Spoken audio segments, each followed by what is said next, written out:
ኢየሱስን ማርያም ናት የወለደችው? አዎ በስጋ እሷ ነው የወለደችው እኮ። ማርያም ውስጥ ማን ነው የሰራው ኢየሱስን? የሰራው ማለት ማርያም ወልዳው ነው አይደል ኢየሱስን? በሚገባ እኮ። ለምሳሌ አሁን እኛ አባትና እናቶቻችን ግንኙነት አድርገው ምናምን ተረግዘው ነው የምንወለደው አይደል? በሚገባ እኮ። ኢየሱስ እንዴት የማርያም ሆድ ውስጥ እንዴት ሊገባ ቻለ? መልካም ሎክ በደንብ አስተውል። አብዱ ለማወቅ ነው የጠየቀዋል። አብዱ በሚገባ ሎክ እኛ መለኮት በሁሉ የሞላ ነው ብለን እናምናለን። በደንብ አስተውል። መለኮት በሁሉ የሞላ በሁሉ ያለ ነው። ቃል የአምላካችን ቃል አካላዊ ቃል ዝሩ ቃል አይደለም፣ አካላዊ ነው ብለን እናምናለን። ያ በሁሉ የሞላ በሁሉ ያለ ሁሉን የፈጠረ ነው ብለን እናምናለን።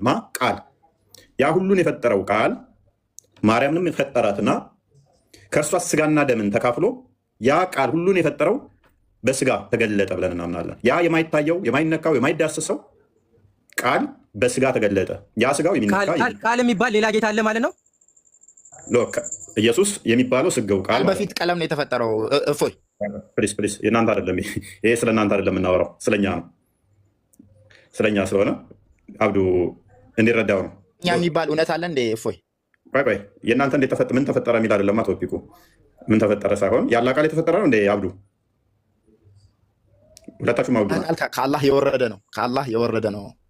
በወህይ በኩል በጅብሪል በኩል የወረደ ነው ወደ ረሱል ሰለም። ያ በወህይ በኩል የወረደው በጅብሪል አማካኝነት ቁርአን ሆነ አይደለ?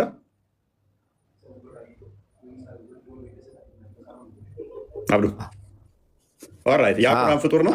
ቁርአን ፍጡር ነው። ቁርአን ቃል ነው አልኩ እኮ የአላህ ቃል ነው። መልካም እኮ ያ ቁርአን ያለ ቃል ያልከው ፍጡር ነው።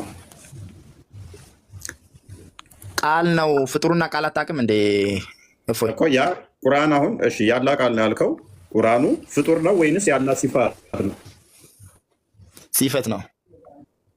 ጎበዝ ባህሪ ማለት ነው። ጎበዝ በደንብ አስተውል አብዱ ከድር በደንብ አስተውል አሁን።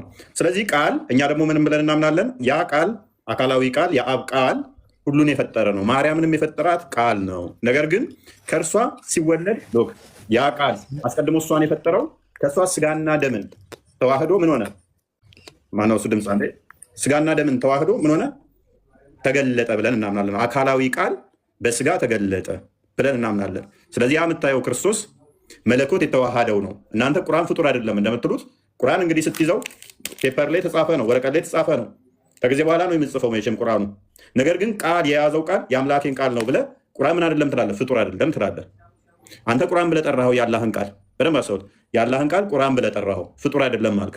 እኔ ደግሞ አካላዊ ቃል ከቅድስት ድንግል ማርያም የተወለደው ክርስቶስ ምንድን ነው ብዬ ጠራዋለሁ? ስግው ቃል ነው፣ በስጋ የተገለጠ አምላክ ነው ብዬ እላለሁኝ። ስለዚህ ሁሉን የፈጠረ ጥያቄ ልጠይቅህ፣ ቀጥል። ከዚሁ ጋር ተመሳሳይ አንድ ላይ እንድትመልሰው። እሺ አንተ ፍጡር ነህ አይደለም? ፍጡር ነኝ። ፍጡር ነህ። ከአንተ የሚወጣው ቃልስ ፍጡር ነው። ምክንያቱም እኔ ፍጡር ከአንተ የሚወጣው ቃል ነው ያልኩህ። ፍጡር ነው። ከአንተ የሚወጣው ቃል ፍጡር ነው። መጽሐፍ ቅዱስ ፍጡር ነው። ምኑን ከምን ነው የምታገናኘው? አይ ከአንተ የሚወጣው ቃል ፍጡር ከሆነ አንተ የምትጽፈው መጽሐፍ የምታነበው ነገር ቁርአን ፍጡር ነው። ምኑን ነው ከምን ይሄ የሚገናኝ ነገር ነው። እንደውም አንተን የማይገናኝ ነገር እያገናኛለህ። ቁርአን ፍጡር ነው። ቁርአን ቃል ነው አልኩ። ስለዚህ ቁርአን ደግሞ ፍጡር አይደለም። ያ ፍጡር ስላልሆነ ነው። የኔ ቃልማ በጊዜ ውስጥ የመጣ እንጂ ዓለም ሳይፈጠር የኔ ቃል የነበረ አይደለም። ዓለም ከተፈጠረ በኋላ ነው የኔ ቃል የመጣው አይደል? እኔ ከመጣው በኋላ ነው የኔ ቃል የመጣው። እኔ ከመኖሪያ በፊት ቃል ነበር እንዴ? አንተ ፍጡር ነህ። እየመጣሁልህ ነው። በደንብ አስተውል። እኔ ፍጡር ስለሆነ ያንተ ቃልስ ነው ያልኩህ። ፍጡር ነው። ከኔ በኋላ የመጣ ነው። በጊዜ ውስጥ የመጣ ነገር በሙሉ ፍጡር ነው። እና ኢየሱስ ከመፈጠሩ በፊት ቃል ነበረ ማለት ነው። ያ ሎክ ክርስቶስ ከመፈጠሩ በፊት ሳይሆን ክርስቶስ ከመወለዱ በፊት ምን ነበር? አንድ አዳምጪ። ማርያምን ራሱ የፈጠራት ምንድን ነው? ቃል ነው። አካላዊ ቃል። የማን ቃል እያለች ነው? ኦኬ ቃል ማን? ራሱ ቃል አካላዊ ነው። የአብ የባህሪ ቃሉ የአብ የባህሪ ቃሉ ማን ነው? ወልድ ነው፣ ወይም ልጁ ብለን እንጠራዋለን። እኛ ልጅ ብለን እንጠራዋለን፣ ቃል ብለን እንጠራዋለን፣ ወይም በግዕዙ ወልድ ብለን እንጠራዋለን። ነገር ግን በስጋ ሲገለጥ እኛ ምን ብለን እንጠራዋለን? ስጋው ቃል ወይም ክርስቶስ ኢየሱስ ብለን እንጠራዋለን። እናንተ ደግሞ የአላህን ቃል ምን ብላችሁ ትጠራላችሁ? ቁርአን ብላችሁ ትጠራላችሁ። ነይማ አገኘሽው ፖይንቱን? ምን እዛ በፊት እንዴት ነው ቃል ያለው? ኦልራይት አላህ ቃል አለው የለውም? እህታችን ነይማ ምደራሩ ቁርአን ነው በቃ የአላህ ቃልኛ ቁርአን ነው እኮ አምናለሁ። እሱን እንደነገርሽኝ አምናለሁ። ነገር ግን ሜይ ቢ ያላህ ቃል የተፈጠረ ነው ብለሽ ነው የምታምኚው እህታችን ነይማ? ያለሽ በቀላሉ ላስረዳሽ በቀላሉ እሺ ያ እሱ የተሻለ ይመስለኛል። እኛ አምላካችን ሕያው ነው ብለን እናምናለን። ሰው ሕያው ነው ስንል የባህሪ ህይወት አለው ብለን እናምናለን። ስለዚህ የባህሪ ህይወቱን መንፈስ ቅዱስ ብለን እንጠራለን። አካላዊ ነው ብለን እናምናለን። አምላካችን ቃል አለው ብለን እናምናለን። ቃል አለው ስንል ድምፀት የሆነ እንዲህ ድምፅ አይደለም። የኔና አንቺ ቃል ምንድነው? እሱ በድምፀት በዌቭ ነው የሚሄደው አይደለ? ድምፅ የሚወጣው የአምላክ እንደዛ ሳይሆን አካላዊ ቃል ነው ብለን እናምናለን። መፍጠር የሚችል ማድረግ የሚችል ማንነት ያለው አካላዊ ነው ብለን እናምናለን። የተፈጠረ አይደለም የአምላካችን ቃል። ምክንያቱም የተፈጠረ ነው ካልን ከመፍጠሩ በፊት ቃሉን አምላክ ዲዳ ነው የሚል ስለሚያመጣ፣ ስለዚህ ቃል አለው። ያ ቃሉ ደግሞ ፈጣሪ ነው ብለን ነው የምናምነው። ስለዚህ አካላዊ ስለሆነ እሱ ያ ከአብ የሚወጣ ስለሆነ ልጅ ብለን እንጠራዋለን፣ ቃሉ ብለን እንጠራዋለን። ያ አካላዊ ቃል ደግሞ ከአብ ጋር የነበረ፣ ስለዚህ በስጋ ሲገለጥ ምን ብለን እናምናለን? ኢየሱስ ብለን እናምናለን። ስለዚህ ኢየሱስ የምታዩ በስጋ የተገለጠ አምላክ ነው። የመለኮት ሙላት በሰውነቱ ያለ ነው። ስለዚህ ቃል ስጋን ሲዋሃድ በስጋ የተገለጠ ነው። እናንተ ቁርአን ያላ ቃል ነው ብላችሁ ታምናላችሁ። ፍጥረት ከመፈጠሩ በፊት አላ ቃል አለው። ያ ቃሉ ደግሞ በኋላ ለጅብሪል ላከና ቁርአን ሆነ ብለሽ ታምኛለሽ። ቁርአን ፍጡር ነው ወይ ስትባሉ ነው ፍጡር አይደለም ትላላችሁ። ያላ ቃል ነው ብላችሁ ትላላችሁ። እናንተ ቁርአን ብላችሁ ትጠሩታላችሁ። እኛ ደግሞ የአምላካችን ብለን እንጠራለን። ምን ነው የማይገናኝም? አሁን ከዛ ጋር ታገናኘው አሰብክ እንጂ ጭራሽ አይገናኝም። አሁን እያልክ ያለህ ቁርአን ጋር ጭራሽ አይገናኝም። አብራሪው እንዴት እንደማይገናኝ ቁርአን ከዛ በፊት ቃል ነው ምን ማለት ነው አልገባኝም። አብራሪው አንቺ እንደማይገናኝ እስማማለሁ። ካልተገናኘ በጣም ደስ ይለኛል። ቁርአን በቃ የአላህ ቃል ነው። ፍጡር ነው አይደለም? ቃል ነው። ለምንድን ነው ፍጡር ያለው ነው? ቃል እንዴት ፍጡር ወደ ፍጡራን የተላከ ቃል ነው። በቃ ማለት ትእዛዝ ማለት ነው። ኦኬ፣ እንደማንኛውም ትእዛዝ ነው። የእሱን ባህሪያቶች እንዴት እንደምንገዛ የምናውቅበት የምንረዳበት የእሱ የሆነ ቃል ነው። ስለዚህ ቁርአን ፍጡር ነው ፍጡር አይደለም? ይህም ብቻ መልሽልኝ። ፍጡር አይደለም ቃል ነው። ጎበዝ። ስንት ፍጡር ያልሆነ ነገር አለ በእስልምና ማለት? ፍጡር ያልሆነ ስንት የምታውቂያቸው ነገሮች አሉ እንደ እስልምና? ፍጡር ያልሆነ ነገር የለም። አላህ ብቻ ነው ፍጡር ያልሆነ። ቁርአን አላህ ነው። ቁርአን አላህ ነው። የአላህ ቃል ነው። ቁርአን አላህ ነው ወይ ነው ያልኩሽ እኔ። አይደለም፣ የአላህ ቃል ነው። ቁርአን አላህ ሊሆን ስለዚህ ቁርአን አላህ አይደለም። ቁርአንም ፍጡር አይደለም። አላህም ፍጡር አይደለም። አዎ ጎበዝ። ስለዚህ ሁለት ፍጡር ያልሆነ ነገር አላህ ብቻ ነው በእኛ። አይ ቁርአንም ፍጡር አይደለም ብለሽኛል እኮ።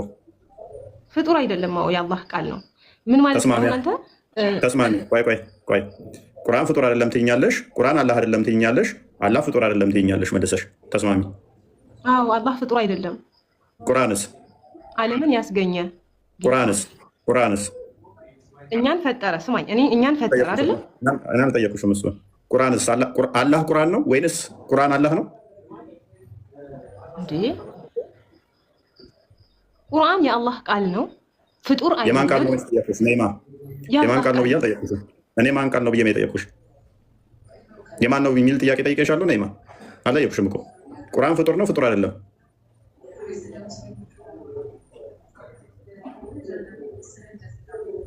ቀላል ጥያቄ። ቁርአን ፍጡር ነው ፍጡር አይደለም? በጣም ቀላል ጥያቄ ነው። ቁርአናቸው ላይ ሲመጣ እንደዚህ ስታክ ያደርጋሉ። ክርስቶስን ለመቀበል ግን ሲንገዳገዱ ታያቸዋላችሁ። የአብ ቃሉ ነው ክርስቶስ። የአብ የባህሪ ቃሉ አካላዊ ቃል ነው። ያ አካላዊ ቃል ተብሎ ይጠራል። የመንፈስ ቅዱስም የባህሪ ቃሉ ተብሎ ይጠራል። ወልድ አካላዊ ነው ብለን ስንል ይከብዳቸዋል። እኛ ጋር ሲሆን ወጣች አያችሁ፣ ከበዳት። ሲከብዳቸው እንደዚህ ናቸው። እነሱ ላይ ሲመጣ እነሱ ቁርአን ብለው ሲጠሩት ፍጡር ነው ስትሏቸው እንዴት ይከነክናቸዋል።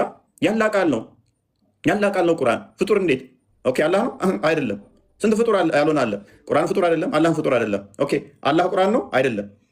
ያላ ቃሉ ነው። ታረቀጣለሁ። ክርስቶስ አካላዊ ቃል ነው። ተቀበሉታ። ክርስቶስ አካላዊ ቃል ነው። ያ አካላዊ ቃል የአብ የባህሪ ቃሉም ነው። እርሱ ፈጣሪ ነው። በስጋ የተገለጠ ነው። ስጋ የተገለጠ ነው። ቢ ስጋው ከሆነ እያጣላችሁ ያላችሁት ማርያምንም የፈጠራት እሱ ነው። ስጋውንም የፈጠረው እሱ ነው። ቃል ማለት ነው።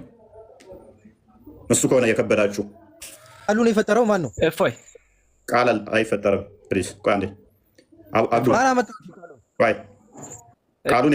ቃሉን ማን የፈጠረው አለን?